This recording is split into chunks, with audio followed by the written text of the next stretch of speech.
Here I go! This hand of mine is burning red! Its loud roar tells me to grasp victory! Erupting, burning finger! Take this, heat end.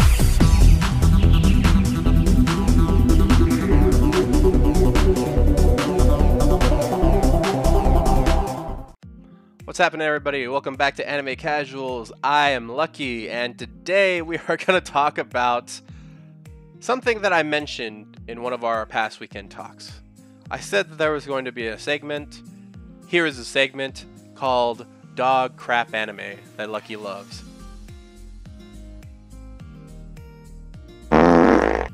So today we're going to be talking about a dog crap anime, at least in my opinion. I hope nobody gets offended who maybe has watched this and is like, oh my god, what are you talking about? This is a masterpiece.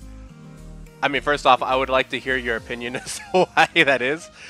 But this is called Hiro no Kakara, which, when I was doing my research, roughly translates to Scarlet Fragments, something like that.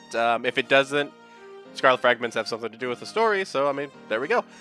So this follows a young girl named Tamaki, and blah, blah, blah, blah, blah. We don't care about that, Lucky. We are here for the trashy romance. That is right, people. This is a reverse harem. If you don't know what a regular harem is, it's when one guy has a whole group of girls trying to get at him. Think of Sword Art Online. And in this one, it is a reverse harem, meaning all the guys are trying to get at one girl. The only problem with that is that's not exactly true. This seems like a reverse harem until you get through the first season, then you start to realize that it's actually narrowing down. One of the reasons why I got into this series, first off, was a song called Ne by Fujita Maiko.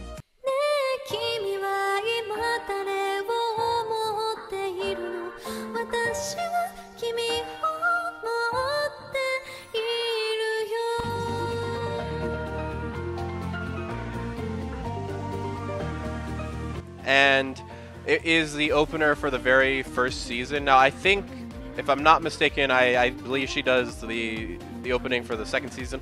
Also, very good song, but Ne is one of those things. By the way, Ne means hey in Japanese. So, you know, one of the things that me, Johnny, and Michael like to joke about is there's this character from One Piece that would just say, that would basically just be like, whenever somebody's kind of going like, you know, not just ignoring him, he's like, nah, nah, nah. But yeah, I mean, just so I don't spoil One Piece for you, I won't put anything up there or anything like that, but just take my word for it. But if you guys have ever seen Ouran High School Host Club, we basically have the similar stereotypical things. I don't know what else to call them except for fetishes. We have the strong silent type. We have the one guy who looks like he's way too young, even though he's actually older. We have the lazy guy that's very sleepy. He can pretty much sleep anywhere. We have the pretty boy that's young and like all the girls are on, but you know, he's like, no, I'm too innocent, you know. We have the bad boy who at one point, let's say he invades some boundaries and the main character Tamaki's like, I'm gonna actually call the police on you for sexual harassment. Yeah, you probably should have, actually. And then we have the older, smart guy, older, wiser guy, I guess you could say. Yeah, there's a lot here. There's not a lot here. Oh my god. The reason why I love dog crap anime like this, and by the way, leave a comment below and let me know if there are any other dog crap anime that you would suggest for me. I promise I will watch them. It's a passion of mine, kind of fighting these. I don't even want to call them diamonds in the rough. It's more like a fool's gold. If you ever, I'm from California, so that was a big thing, is fool's gold. I think this is probably the best equivalent to that. But one of the things about this is it makes me so uncomfortable watching this as a guy. First off, because at the very end of these of the episodes, it will have one of the main guys, they call them guardians, trying to swoon over the person, because this is based on a PS2 dating simulator, otome game, whatever you want to call it. And the guys at the very end of the episode are just like, You know, they'll say some really stupid line, cheesy line, and then they'll look at you because it's you're watching this from first person. So you're looking at the guy, and he's just like, he'll just say something really out of the ordinary, like, "Would you like to eat it with me?" I ain't gonna lie, bro. That does look pretty good. You see, I love it when you eat happily with your mouth full. Yeah, I think I'll pass. Really weird things like that, and they look at you. Yeah, it made me feel very uncomfortable, and I don't really think, I don't think anybody would really feel too comfortable, even if you're a girl.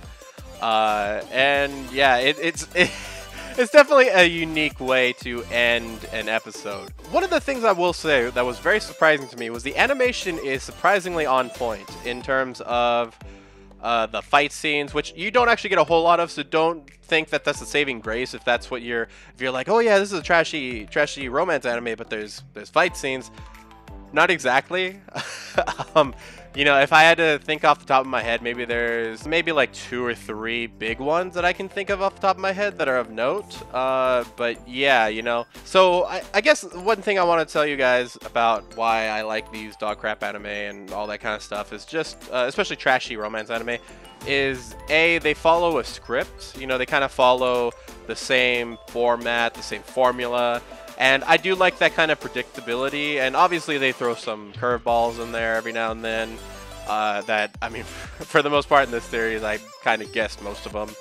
One of the things that I like about this series in particular is the mixture of supernatural elements to the romance. You know, I like straight romance animes, I like supernatural romance animes, I like all of them. You know, I'll watch any one of them just because romance storytelling is an art, and you know, whether or not you agree with that statement, you know, that's absolutely fine. But you know, for me, it's one of the coolest things that I love watching. It's a payoff. You know, you're building up a romance, and eventually you get a payoff of the two getting together, of maybe it not working out, or you know, anything like that. With this one, it's no exception. You get some type of payoff at the very end, which I won't spoil.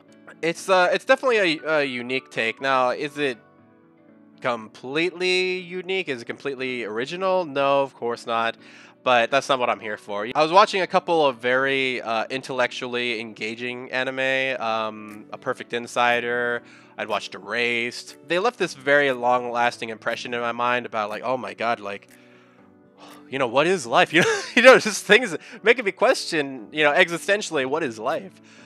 But when I got down to it, I was like, oh my god, dude, my brain is toast. I need something where I can just watch it and I don't have to worry about thinking, you know. I mean, yeah, this anime rarely made me think, but I was just along for the ride, and I just remember thinking, I can't believe I'm watching this. I can't believe I'm watching this.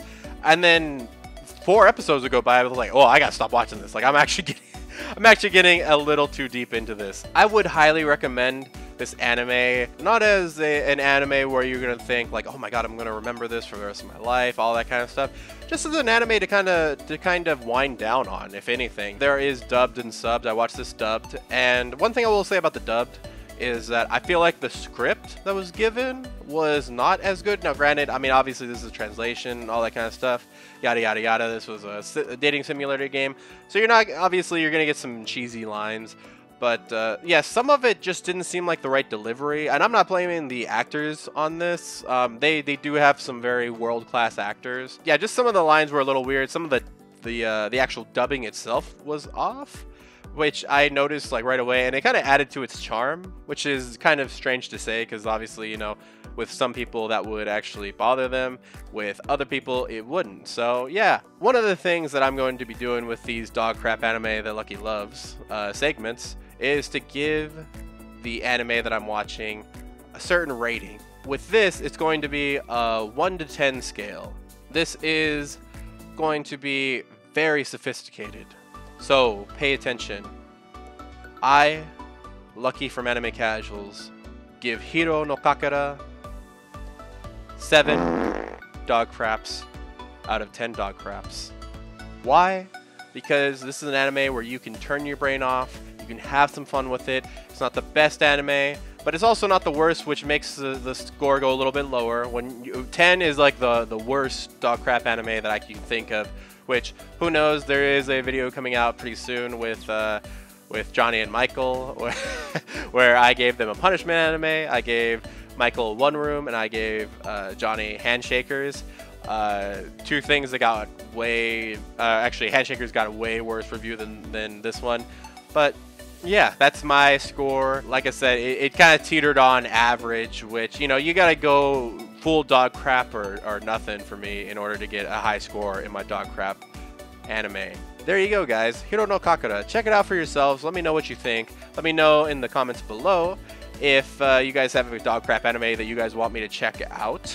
And don't forget, guys, we also have a Twitter, and I will also link my personal Instagram down in the description below if you want to follow me, but most of that is for my other channel, Mental Health Casual, if you guys want to check that out as well. So without further ado, guys, do not ever forget to keep it casual.